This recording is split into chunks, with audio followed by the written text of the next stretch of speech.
It's Two on the Aisle with me, Charles Gross, and Leslie Hoban Blake. Tonight, reviews of The Price of Thomas Scott, Merrily We Roll Along, and My Fair Lady, plus an interview with Stephen Burdman. Ladies and gentlemen, welcome to Two on the Aisle. And hello again, Leslie. Hello, Charlie. This is a lovely show tonight. We have two of the best musicals. Well, you start that. It's wrong to say it that way. We have two of the best musicals, I admit that. But we're going to start with a play. How do you like that? This is The Price of Thomas Scott. It's by Elizabeth Baker, produced by the Mint. The Mint has this habit of finding obscure authors or obscure plays, and they found one of each here. A really interesting play. Directed by Jonathan Bank, who is also the artistic director of the Mint. And whom we've interviewed here on our show. Yes, indeed. And this is, it asks a very simple question. Can you have too much conscience, and what price conscience? And this is about a man. He has a family, a young son and daughter. He owns a dress millinery shop. A drapery, they called it in those days. Yes. But yes, this is England in the early 1900s. He's a tailor, basically. And the shop is failing. His son wants to go to university. And become a doctor. Or a politician, I think, working in the government. His daughter wants to further her millinery skills and millinery, and work in a nice, fancy Savile Row store. She wants to go to Paris. Yes. And then come back and do that. Yes. And all of a sudden, they are offered a lot of money for their shop. £500. Which fortune. That's a fortune in those days. But it's for a dance hall. And here's the problem. The father, Thomas Scott, does not believe in dancing. He believes it is immoral. He won't even go to a dance hall. He won't allow his daughter to go to one. He won't let them go to the theater. He won't let them go to the theater. There's nothing. Which, interestingly, that was the case of the author of this play. Exactly. She was brought up in a non-Church of England Protestant family, and it's ultra strict. So it's really a very simple question here.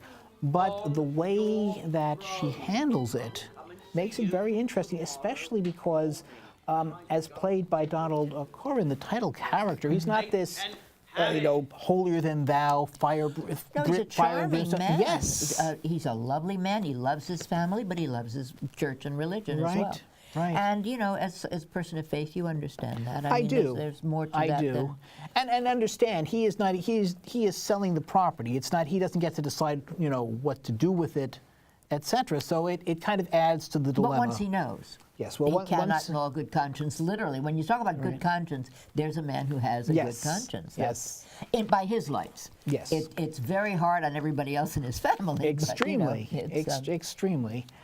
And so there's the performance by Donald Corrin. There's also the daughter is played by Emma Gear. She's lovely. Does a beautiful job. Lovely. And she's a milliner, and there are hats all along the set, which I thought was just lovely, because my grandmother was a milliner. Oh, okay. So one of her many things that she did, but she made hats for people in show business because she had been in vaudeville. Right. And but the sets are by Vicki B. Davis, and very nicely done. Yes. Minimal, but just what was necessary.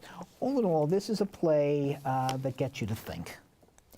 And it entertains you as well.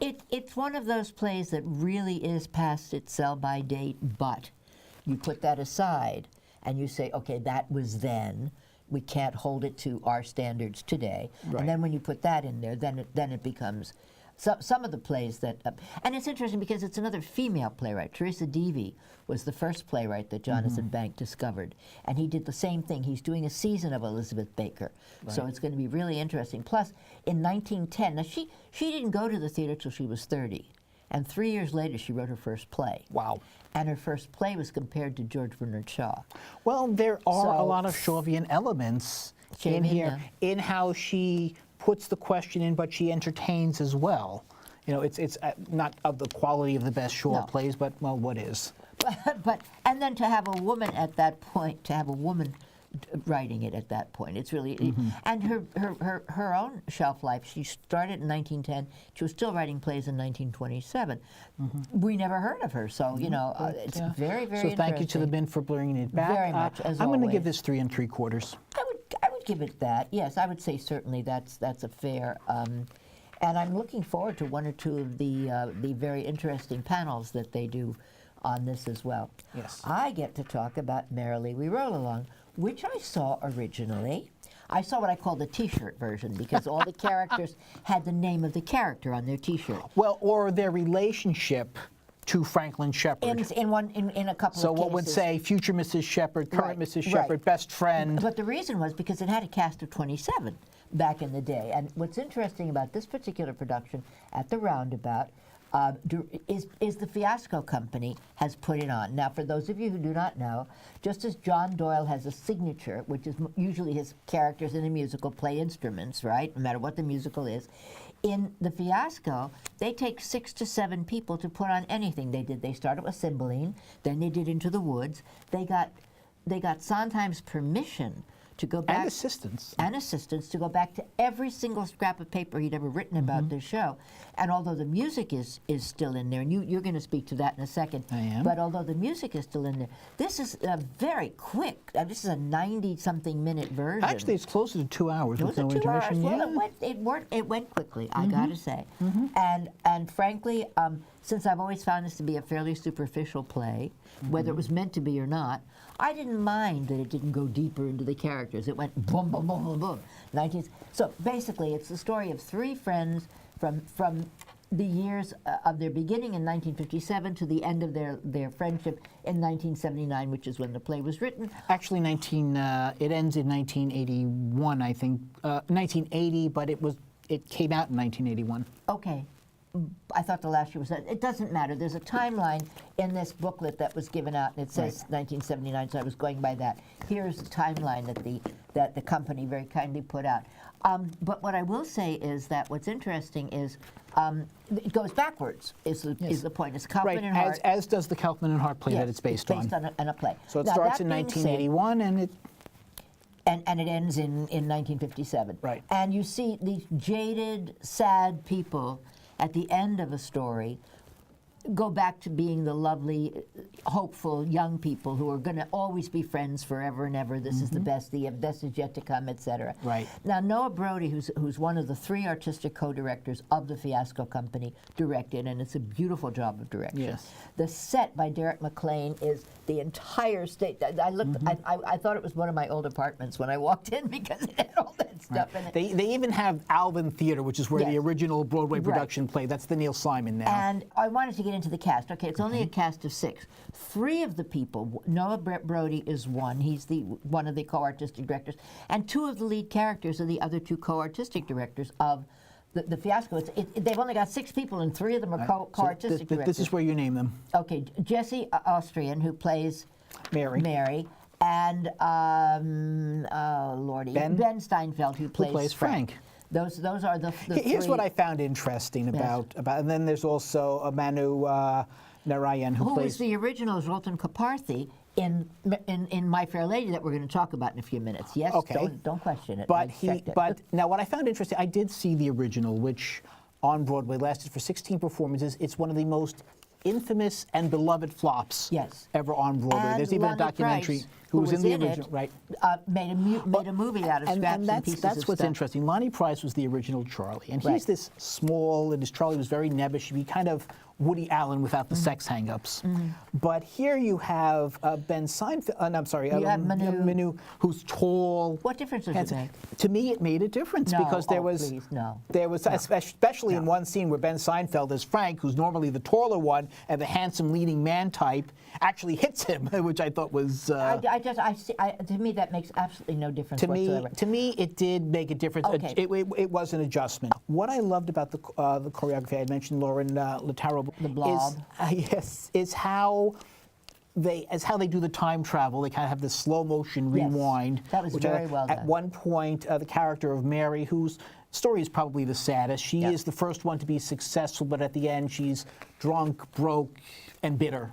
And they have her very fat. and fat, and they literally say. strip away the fat during one of the time travel transitions. And I liked it. I just wish they could have kept it up throughout the play as she got younger. Well, I didn't care for the overdressing because her head was made tiny by the fact that the rest of her got so big because she was underdressed. They could have used a lighter fabric, and I think that would have worked better. Okay. But anyway, but it's I easy think, to I think the show Monday has more dancing than I remember.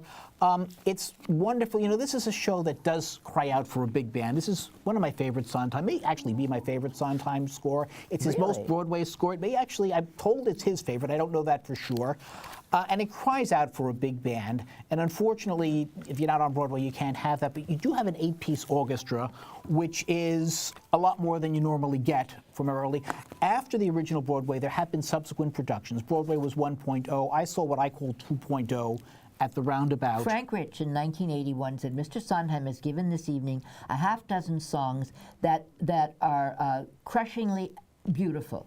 And he said it soars and they linger but he said, but the show that contains them is a shambles. And he's right. And I sat there and I said, you know what? I know how to fix this. I never got that chance, but it was fixed. And I saw it at the York and I said, yes, this is what they should have done on Broadway. This version is 3.0.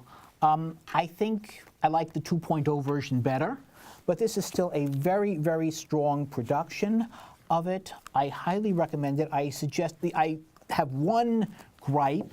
They don't do the overture at the beginning. It's bad enough that so many shows aren't being written with overtures anymore. And this one has a wonderful overture. And they play it at the end. It should be at the beginning where That's why it's belongs. called an overture. Okay, yes. What would you give it? So Merrily, I would say Merrily, roll yourself along to the Laura Pells at the Roundabout, and I will give this 4 playbills.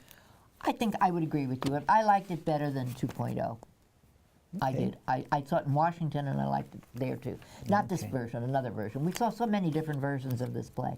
It's the most redone of anything, I think. But it's a play that I think warrants it. Well, everybody's warrants trying to continued fix exploration. it. Everybody tries to fix it. I thought 2.0 fixed it pretty well. Okay. Moving on, however, yes. My Fair Lady. A show that needs no fixing. No. But even so, Bartlett Shear has done some pretty impressive things with it. This is the Lerner and Lowe Classic. As far as I'm concerned, this is the best musical ever written, period. And if you want proof of that, go to the Vivian Beaumont. And the reason that we went back. Yes. And the reason that we were allowed to go back is the quality and the level of the understudies, not the understudies, the replacements. Who came into the cast. You please go ahead, and I didn't mean to interrupt you. Laura Benanti, who you probably know as the first playing the first Melania. lady on Colbert. But she has such a rich theater history, and this is fabulous. She was born lovely. to play this part. Yes, and I'm glad they got to her before. It was. Right, still able to they've already done a cast album of this. I would so hope that somehow she'll be able to record her Eliza. Danny Burstein as Doolittle. He takes his place amongst the great Doolittles. Yes. Stanley Holloway, George Rose. And neither of us was that fond of Norbert Burton. No, we thought that he left something out for some reason. And, yes, and Danny puts it back in. I personally think he was having an off night, but. I couldn't say, but not only are these replacements. Well, wait, there's more though. Rosemary Harris has taken over for Diana Rigg, which is not chopped liver. Not at all. Not at all. And that's a much richer character I think in every case, with the exception of Christian Dante White as Freddie, who's adequate. This is really you're seeing a much better cast. But not only that, Harry Hayden Payton as Higgins has grown so much in the role. He does Ordinary Man. I've never seen it done like this. I thought he was having like this meltdown. If Eliza had seen him, she'd have run because this guy's off his rocker, and he really seemed that way. Also, Alan Cordner as Pickering, yes. Linda Muggleson as Mrs. Pierce. This is, by the way, in case you didn't know, based on Shaw's Pygmalion. Professor of phonetics picks up a flower girl, teaches her how to speak properly. Thank you. All right. Okay. My complaints. Yes. Number one, the ending. And Bartlett Shear, he has. Unlike the other Higgins, Rex Harrison or Leslie Howard, they'd sit down, they'd put their hat over their face and say, Eliza, where the devil are my slippers? Here, Hayden Payton, he's looking at her. He's standing, and he's just muttering. He says, Eliza, where the devil are my slippers? In a way, it means, oh, you're back, thank goodness. And he's looking right at her. He's not even wearing the hat. And she walks off. Interestingly, she does not exit the house. She walks in through the audience. Yeah. But at this... it should have ended them just looking at each other. Well, that's a possibility, but the reason is, of course, that it becomes too antithetical to a feminist sensibility to see this play where she gives in and goes back. When Audrey Hepburn handed Rex Harrison his slippers, I really thought she should have slapped him with them, you know? But you know what? She doesn't have to hand them. Just having them stare at each other and black out, and then you really don't know what happens. That would be okay. That would be how I would have done it. But I think that they wanted her to be on her own. Right. Well, Shaw would have approved of it. Yes. Alan J. Lerner would not have. That's all I'm going to say on it. Nor would Charles Gross. And nor would Charles Gross, yes. obviously. I am furious about this. I really am. This, again, greatest musical ever written, and they're cutting verses out of the songs. That is disgraceful. Which ones in particular? Because I don't know. With a little bit of luck, A Hymn to Him, Really? Ordinary Man. Yeah, they all are missing verses. They seemed fine to me. They're amazing songs, but we should be hearing the whole thing. Okay. You should restore what you took out. And we would get out at 1 o'clock in the morning instead of at 11 in the evening. I have to say something. It would be worth it. The thing we were going to say about the replacements sometimes being better than the originals. Right. The only time I know of it happening in my lifetime was Reba McEntire in Annie Get Your Gun. So it's the first time that I've seen it. You know, usually when you get to replacements, you're sort of like at the end of a run. Right. And by the way, Laura is staying until July 7th. Oh, wonderful. Yes, so you all have a chance to go see her. Run. Yes, run. One last thing about, two last things. Bartlett Shear, the way he does the set, it's kinetic. It's actually more cinematic than the movie. He takes Higgins' house, puts it on a turntable. It's practically a character in the play. And speaking of the women's movement, they have this scene during A Little Bit of Luck where these women come and march out. Don't give Mr. Shear any credit for that. That was in the movie. And 5 playbills. And it got applause. Yes. During the thing. Both times. And the house coming out from behind got applause also. And the audience was so attentive and so responsive. 5, 6, 7, 12, whatever the next number is. But It's an restore amazing show. those songs. We got to see him being Hayden Payton at after the the end show. of the show. And when we said that we liked it as well or better, he was like, "Oh, well, thank you very much." It was so nice. So, All right, time for our interview.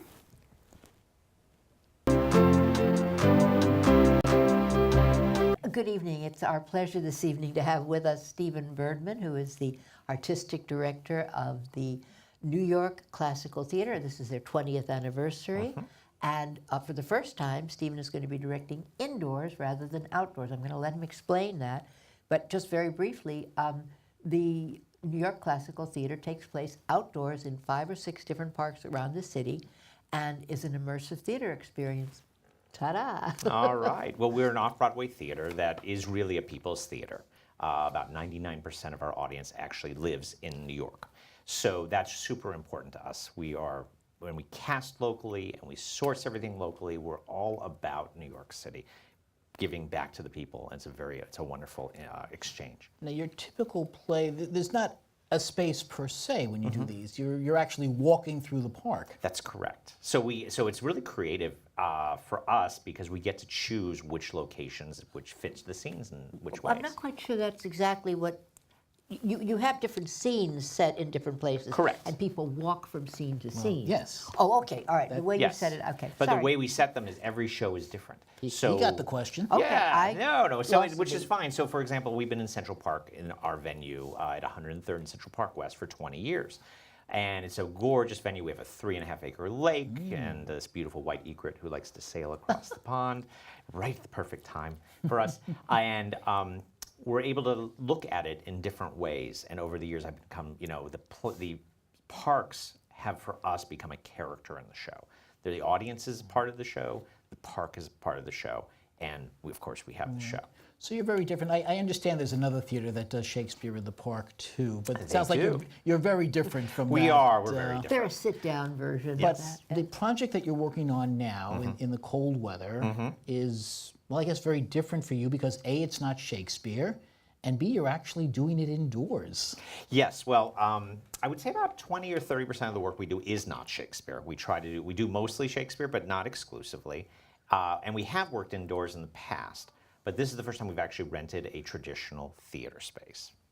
So it's an exciting, different kind of experience for me, who's used to working in very, very large space. And what are we going to see in this traditional space? We are going to see the importance of being earnest. Oscar Wilde's the importance of being earnest. Not quite a traditional version. Correct. Well, yes and no. So we're doing it two ways. In part, for our 20th season, we look at it as we're looking back 10 years and forward to the next decade. So everything this season is two ways. And the in earnest that we're doing is going to be done two ways, which is first a traditional casting, and then every other night, the entire cast is going to change role and gender. So, and this is the same cast. Same exact cast, exactly. And how did you decide how they switched? Well, it's based on love lines, essentially. So we were looking for how best to rep the show. Love lines seemed the best way to do it, partly because they're also on stage at the same time, so they can watch each other's blocking. So right now, for example, we're in rehearsal, and it's really exciting. Right now, I did an Algie Cecily scene right before the end of rehearsal today, and then, of course, I did a Cecily Algie scene. So they got to literally do it once and then flip and do it the other way. Do they have to be similar sizes, or everybody gets two No, costumes? they are not similar sizes Oh, they at get- all, okay. which is part of the joy of I it. see. So one of the things we've discovered, in fact, is their standard laughs, places where Wilde is, of course, hysterical, and you're going to find these wonderful, wonderful, funny jokes. But there's also topical jokes, as far as Cecily has a line that talks about how she's fully grown. Well, our female Cecily, I would say, is about 5'2". Our male Cecily is 6'4". So if you could imagine him saying, "Well, I'm fully grown," yes, you are full. I'm tall for my age. Yes, you are tall for your age. Interesting. Now, you said you're doing everything going back and forth. I don't understand. Explain what that means. Well, I mean, each night will be one way or the other. No. Right. In earnest, I got that. But you said something about we're looking back 10 years. Yeah, we're just looking at everything for two ways. So other projects this season, we're thinking about that. It's not for public release at this okay. point, but But it won't just be gender. There'll yes, be some other it won't. way. It'll be something else. I see. Exactly. Okay, exactly. We're interesting. just looking at different Something to look forward angles and to. stuff like Now, I was reading in your bio, you actually studied computer programming, I think. I did. I did a long, long time ago. And it's in computer programming, really almost in its infancy, right after card readers. I when had they to were, use those damn Yeah, things. I did. I know. hated Well, we them. were I came into college right after those machines were taken out of the computer Lucky area. you. And I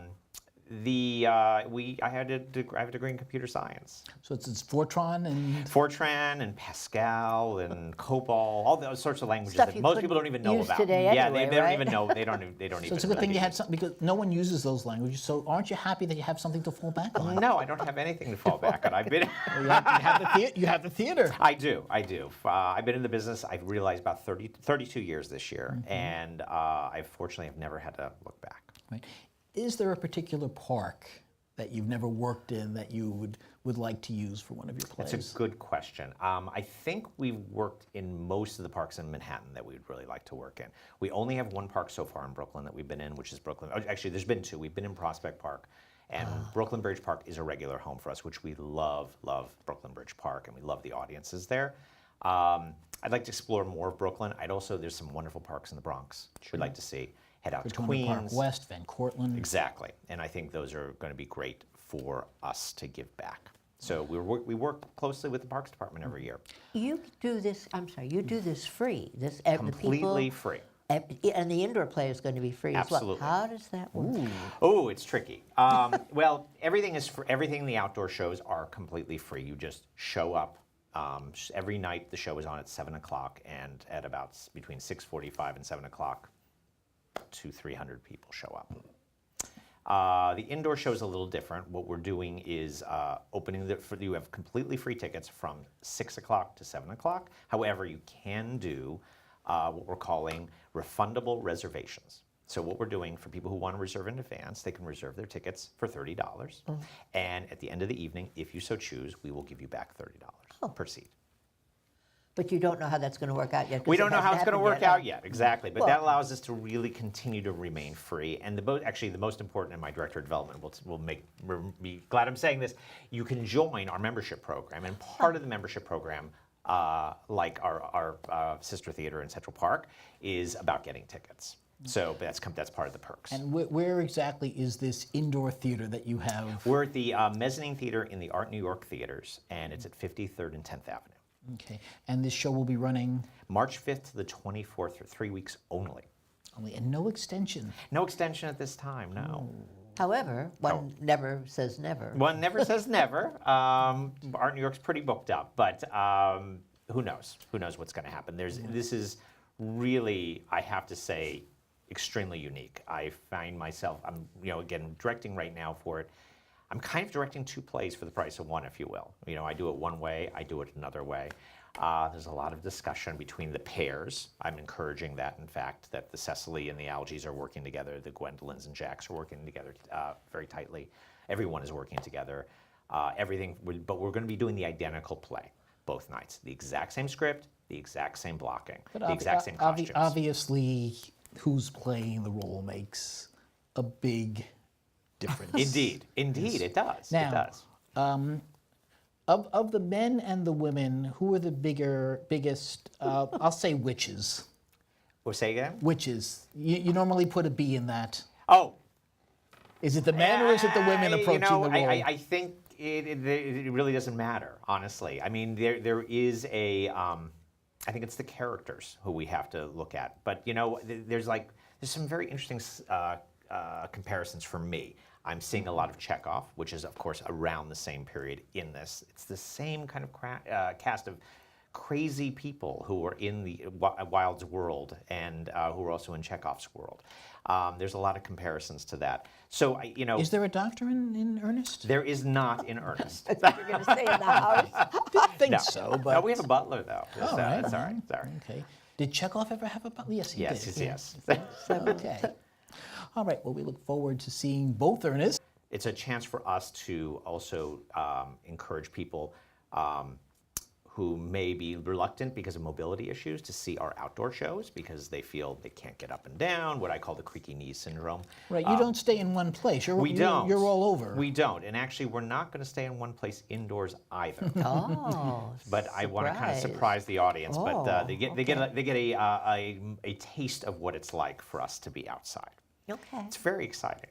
Well, it sounds very exciting. We're really looking forward to it. And as a matter of fact, Charlie's wife is looking forward to Great. it. She's a Looking big, forward Big to having Oscar you. Wilde fan. Happy to there are have very you few guys. things she'll let me take her to, but this, All right. 2 of us will Thank be you there. so much My for pleasure, your my time great this pleasure. evening. We know that you're right in the middle of rehearsal, and again, we're looking forward to it.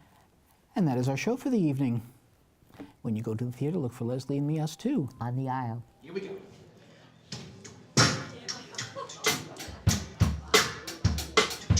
Why can't the English teach the children how to speak? This verbal class distinction by now should be antique. If you spoke and shoot a certain instead of how you do, why you might be selling flowers too. Yes, you and you and you, even you might be selling, you might be selling, you might be selling flowers too.